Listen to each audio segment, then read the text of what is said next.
যেই ধারায় সন্ত্রাস বিরোধী আইনে ফ্যাসিস্ট শেখ হাসিনা জামাতে ইসলামী বাংলাদেশকে নিষিদ্ধ করেছিল, সেই একই ধারায় সর্বপ্রথম নিষিদ্ধ করা প্রয়োজন আওয়ামী লীগ, যুবলীগ, ছাত্রলীগ, শ্রমিক লীগ, মহিলা লীগ, অর্থাৎ গণহত্যাকারী এবং তাদের দোসরদের, যাদের এই দেশে গণহত্যার দায়ে রাজনীতি করার অধিকার নাই।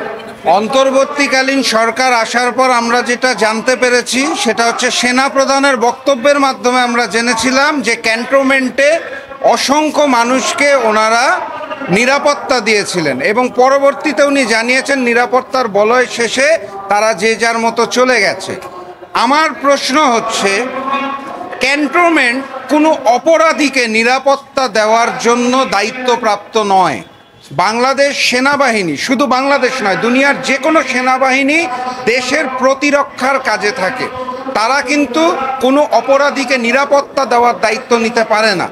অতএব সেনাপ্রধান যেটি বলেছেন নিরাপত্তা দেওয়া হয়েছে, আমার প্রথম প্রশ্ন, কেন নিরাপত্তা দেওয়া হয়েছে, কোন প্রোটোকলে দেওয়া হয়েছে, কার কাছে অনুমতি নিয়ে দেওয়া হয়েছে? হাজারো শহীদের রক্তের বিনিময়ে আমরা যে নতুন বাংলাদেশ পেয়েছি, সেই দেশের জনগণ জানে না, কিন্তু ক্যান্টনমেন্টে আওয়ামী অপরাধীদের নিরাপত্তা দেওয়া হয়েছে এবং নিরাপত্তার পরবর্তীতে তাদেরকে সেফ এক্সিটের ব্যবস্থা করা হয়েছে। একইভাবে কিন্তু শেখ হাসিনাকেও সেফ এক্সিট দেওয়া হয়েছিল। অতএব এইটার দায় যে কোনো অবস্থায় বাংলাদেশ সেনাবাহিনীকে নিতে হবে। কেন তারা এই জাতীয় গণহত্যাকারী দোসরদেরকে নিরাপত্তা দিয়েছিল, এইটার উত্তর আজ হোক কাল হোক বাংলাদেশ জাতির সামনে সেনাপ্রধানকে এই উত্তরটা স্পষ্ট করে দিতে হবে, এক নাম্বার। দুই নাম্বার হচ্ছে, যেই এখন আমরা যে পরিস্থিতিটা দেখতে পাচ্ছি, 2 মাসের জন্য অন্তর্বর্তীকালীন সরকার সেনাবাহিনীকে ম্যাজিস্ট্রেটি পাওয়ার দিয়েছে।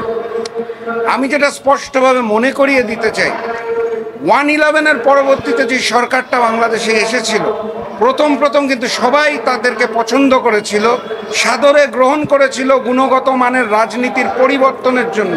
পরবর্তীতে আমরা দেখলাম 1/11 সরকার স্বৈরাচার রূপে নিজেদেরকে জনগণের সামনে তুলে ধরল। এই অন্তর্বর্তীকালীন সরকারকে আমরা অনেক আশা নিয়ে এই ক্ষমতাটা দিয়েছি।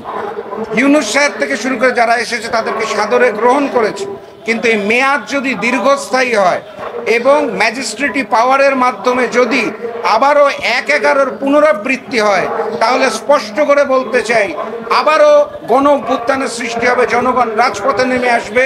কারণ আলটিমেট যে গোলটা গণতন্ত্র প্রতিষ্ঠা, মানুষ দীর্ঘদিন ধরে ভোট দিতে পারে না। আন্দোলন সংগ্রাম, দেশের গণতন্ত্র সেই দিন প্রতিষ্ঠিত হবে যেই দিন দেশের মানুষ নিজের ভোট সজ্ঞানে সুস্থ মস্তিষ্কে আনন্দমুখর পরিবেশে ভোট প্রদান করতে পারবে। তার আগ পর্যন্ত আমি মনে করি আন্দোলন চলছে এবং আন্দোলন চলবে, আন্দোলনের পরিসমাপ্তি ঘটে নাই। তৃতীয়ত, এই ম্যাজিস্ট্রেটি পাওয়ার দেওয়ার পরবর্তী আমি যেটা দেখতে পাচ্ছি সেটা হচ্ছে আওয়ামী লীগ গুজব সেল বিভিন্নভাবে প্রচারণা চালাচ্ছে যে এখন তাহারা তাদের উপর অত্যাচারের মামলা করতে পারবে। আমার এই জাতীয় কথাবার্তা শুনলে অত্যন্ত আশ্চর্য লাগে এবং হাসি পায়।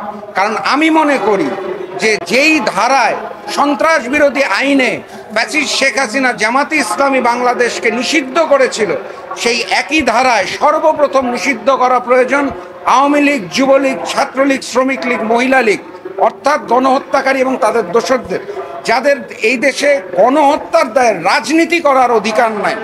পিলখানার যদি আপনারা গণহত্যা মনে করেন, শাপলা চত্বরের গণহত্যা মনে করেন, বৈষম্য বিরোধী আন্দোলনের গণহত্যা যদি মনে করেন, সকল গণহত্যার দায়ে আওয়ামী লীগ সহ তাদের সকল অঙ্গ সংগঠনের রাজনীতি নিষিদ্ধ করা প্রয়োজন। সেখানে তারা কোন বিচার আশা করে? তারা তো বলেছিল তারা পালায় না, তারা জনগণের সাথে। শেখ হাসিনা সর্বপ্রথম তার দলের নেতাকর্মীদের রেখে তার বোনকে নিয়ে আবারও সেই পরিবারতন্ত্র পালিয়ে গেল।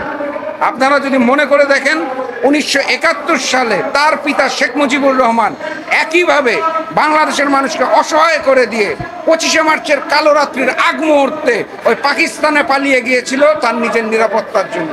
একইভাবে তার কন্যা শেখ হাসিনা বাংলাদেশকে অসহায় অবস্থায় রেখে দিয়ে পালিয়ে গেছে। তবে কথাবার্তা পরিষ্কার, শেখ হাসিনার বিচার এই বাংলার মাটিতেই হতে হবে, একটা এক্সাম্পল ক্রিয়েট করতে হবে। নতুবা দিন শেষে পরবর্তীতে যারা আসবে তারাও কিন্তু এই ফ্যাসিজম করার সুযোগ পাবে, যেটা আমরা চাই না।